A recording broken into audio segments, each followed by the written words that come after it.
Hello, my name's Andrea. I'm a qualified nutritionist and chef working at Greenwich Pantry, a food business that teaches cookery skills. In this video I'm showing you how to make a beef stew. This is a great option for a cold day and it's pretty easy to make, a big batch for freezing and using later. Joining me today is Ashley from the Stroke Association. Hello. Before we get started, Andrea, I wanted to ask, beef is quite a pricey ingredient and obviously not vegetarian friendly. Can you recommend any alternatives? Yes, I can. We've got mushrooms here. You can use mushrooms instead of beef, or you could use something like lentils, which is also good in the recipe, and it reduces the cost of the recipe as well. So the preparation time for this recipe is 10 to 15 minutes. If you're using a slow cooker, it can take anything from 4 to 8 hours. If you're using the hob, it can take about an hour. Okay. For this dish, we have the best of vegetables to prepare. So we've got celery, we've got carrots, we've got onions, and of course we're going to be using mushrooms. And we have various seasonings such as Worcestershire sauce, herbs, we've got bay leaves and parsley.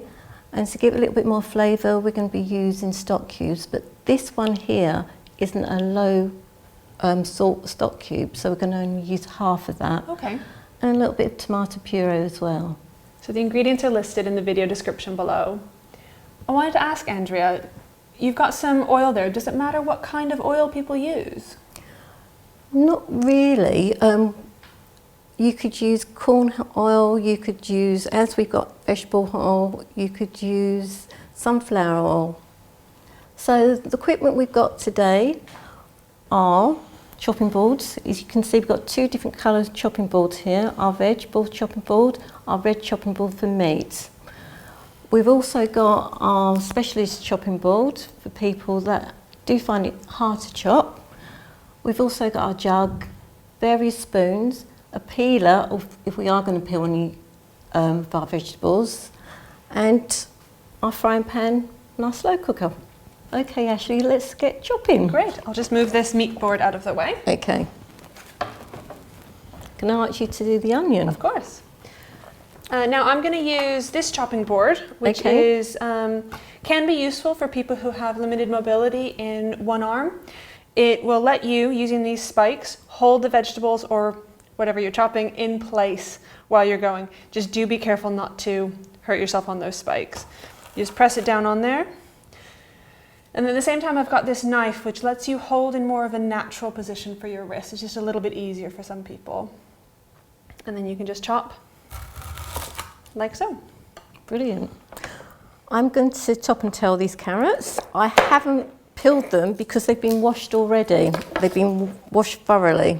So you don't need to peel them? No. Oh. If they're really dirty, yes, I would peel them. But I managed to get all the dirt off of them. I'm using a method called the claw method and the bridge. So this is the bridge, keeps your fingers away, and also it helps if you haven't got a lot of dexterity in your hand. These don't have to be tiny, they can be quite chunky because they are going in the slow cooker. Now we had a lot of questions from people during the planning stages of this about fatigue, especially while chopping. Is there anything you can recommend? Take a break, just stop. If you are taking a break while you're chopping your vegetables, just put the vegetables in a bowl, some water, put them in the fridge, that'll keep them fresh. If you are actually cooking your meat, make sure you turn the hob off so that you're nice and safe, and just take a break there. Great. Okay.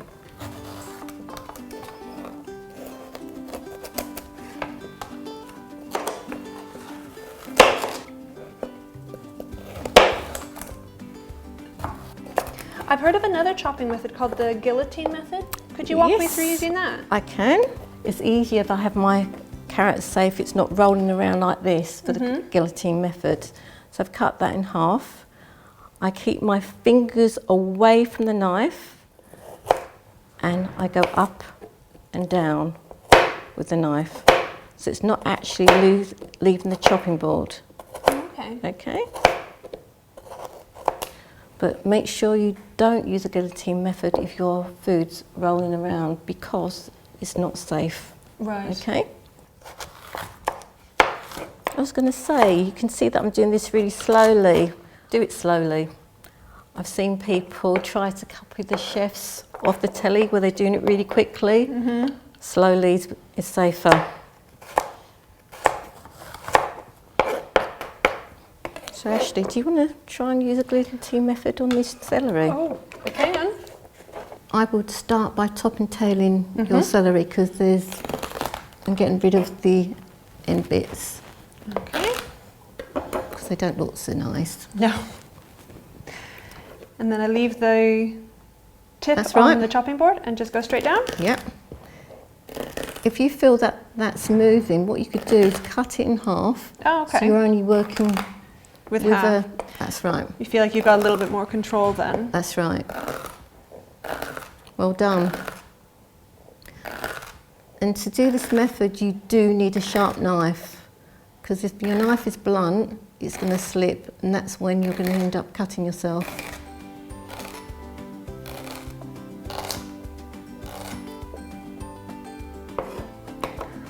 Okay.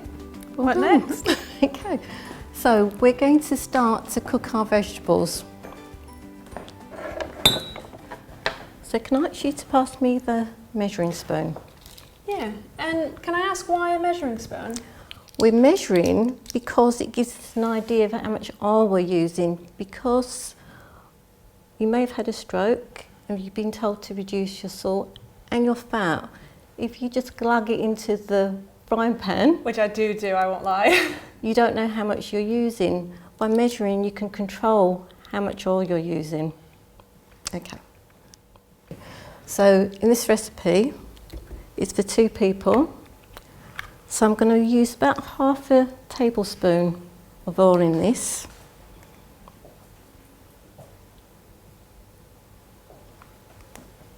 So we're going to wait for our oil to get warm. And one way of testing if it's hot enough, just get a tiny bit of one of your ingredients and just leave it there and wait for it to sizzle. And it's nice to have the oil hot, because it seals all the flavours into the ingredients that you're using. Right, Ashley, it's starting to sizzle now, so I'm going to add the rest of my ingredients. I'm going to start off by adding celery.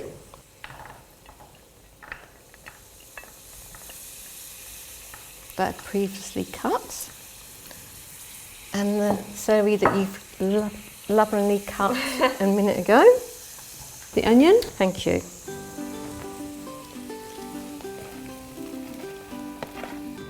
And just move these around until the onion starts to get a little bit transparent.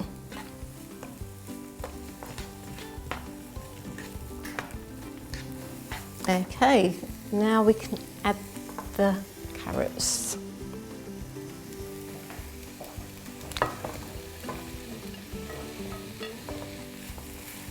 The recipe we've got here doesn't actually have any garlic in it, but if you do like the taste of garlic, you can add garlic. Okay. There's nothing stopping you. I do like a bit of garlic in food. So we want to get these to soften a little bit. They don't have to be really soft, because, as I said, they're going into the slow cooker, and that will do the work. We're going to make these a little bit more interesting by putting a little bit of Worcestershire sauce in. Now, Worcestershire sauce is really salty, so I'm only going to add 1 teaspoonful in. So make sure I've got a teaspoonful, that's not a teaspoon. Be careful it doesn't come out too quickly. And that's enough to get the That flavour is enough, of it. yes. Oh, it smells really good already. It does, doesn't it? And let's add one of our bay leaves in as well. Again, you can add 1, 2, It's up to you. It's about giving your food flavour, and that's what we're going to use to give the food flavour, is our herbs and our spices.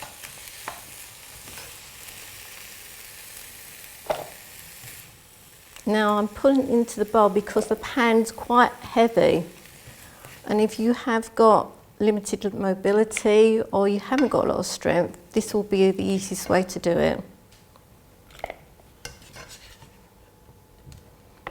Now, can I ask you to pop that into the slow cooker for me, please?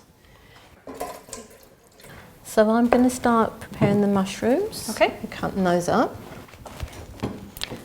These mushrooms have been cleaned. Some people like to wash them, some people just like to wipe the dirt off of them. Mm-hmm. But the important thing is that you clean them. Yes.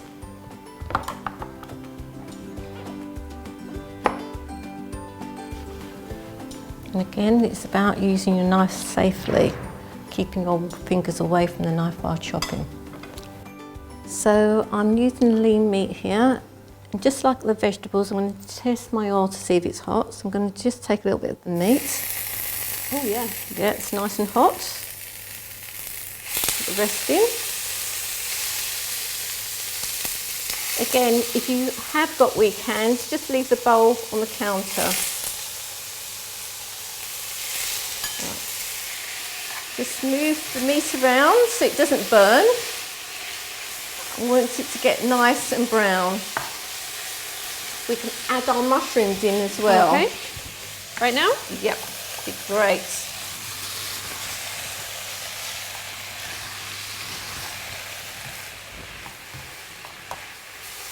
So you can see the meat starting to go brown. Yeah. So we're going to add 2 tablespoons full of the puree. There's one. And there's 2. Brilliant, thank you. Can you see the colour of that? Yeah. It smells quite nice as well, doesn't it? It really does. I'm getting very hungry now. Good.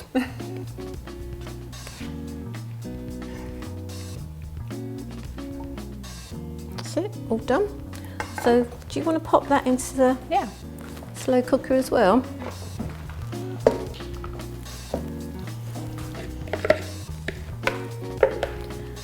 And all you need to do is pour that water in. Okay.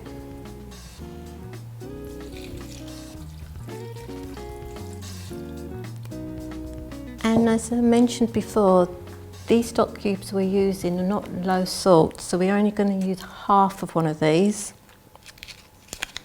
But if you were using a low salt, you could use a whole one? You could do. So we're going to put a little bit of thyme in that. Okay. That's fresh thyme. So put plenty in. Okay. Just break it up with your fingers. Got that much? A bit more. Oh. Don't be scared.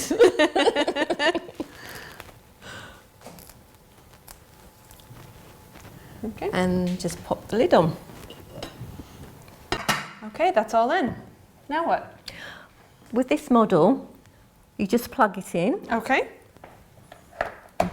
Don't touch the switch, because if you touch the switch, it goes on to cook, and it's going to cook quicker. So you just want it on warm so it cooks slower. So on this model, the cook is the rice cooker. That's right. Great. Okay, so it's been about 4 hours. Should we take a look? Yes, let's. Oh, that smells really good. It does. It looks good as well. I thought we might plate this up with some of the roast potatoes we made before. Yeah, that's a good idea. If you want to check out that video, we'll include it in the description below.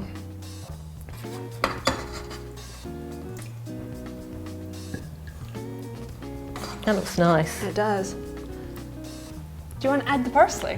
Good idea. Now, So- do you have to add parsley? You don't have to add parsley, but it looks good and it gives it more flavour as well. And this, as I keep saying, is all about flavour. I know sometimes you don't like a lot of herbs. I'll give it a try. Oh, that's wonderful. That's really nice. Now I notice you've got another slow cooker here. Yes, there's lots of different slow cookers on the market. This one here is quite simple. With this model, there's only a few settings. If you want it to cook for 8 hours, you set it on low. If you want it to cook for 4 hours, you set it on high. If you want it to stop cooking, you then put it on warm. And it's as simple as that. So that's our beef stew. Please let us know in the comments if you've tried it out for yourself and how many herbs you like to put in it. Like the video and subscribe to our channel if you'd like to see more content like this. Thanks for watching.